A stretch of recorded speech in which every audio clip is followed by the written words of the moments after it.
So we have finished the typing rules for variables, lambda abstractions, and lambda application. And we also need the typing rules for these three new language constructs. So the first is, what is the type of this Boolean constant true? And of course, it's going to be bool.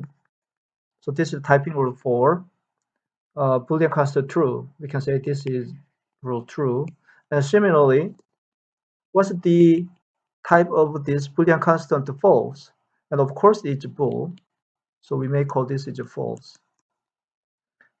So we have finished the typing rules for Boolean constant true and Boolean constant false. And the only remaining rule is the one for this conditional expression. So under the typing context, the gamma, what is the type of this expression if E then E1 else E2?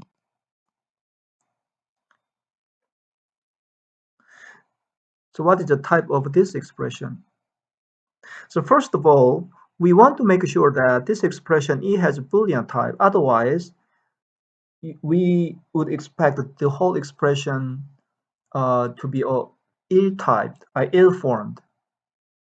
For instance, you don't want to see a lambda abstraction produced from this expression E. So first of all, we want to make sure that under the same typing context gamma, expression E has a type bool. Then we calculated the type of this expression E1 and expression E2. Now suppose that the type of expression E1 and the type of expression E2, they are different. Suppose that A is not equal to B. Then how can we decide the type of the whole expression? So for instance, E1 is some integer expression, whereas E2 is a string expression. Then perhaps you will have difficulty with deciding the type of the whole expression because you don't know whether it will be int or string. The type of the result depends on the result of evaluating this expression. If it happens to evaluate true, then the whole expression will produce integer. If the expression E happens to produce Boolean false, then the whole expression produces string. And this is a property of a dynamically typed programming language such as Python perhaps. But in our case, it is statically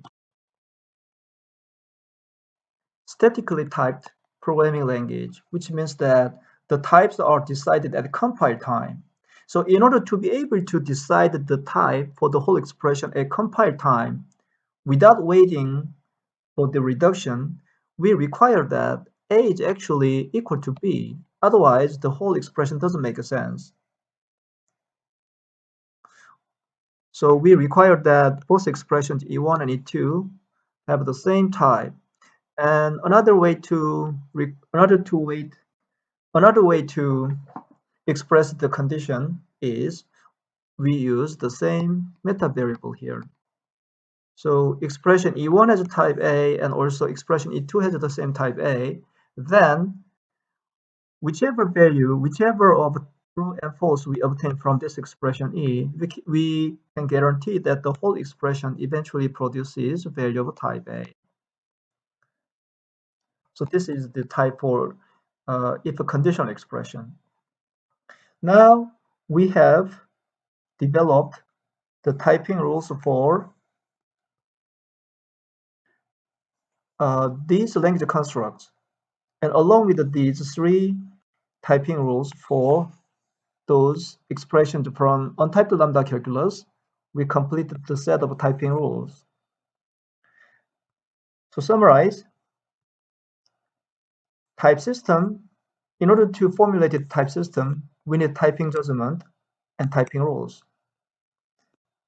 And we use this typing judgment.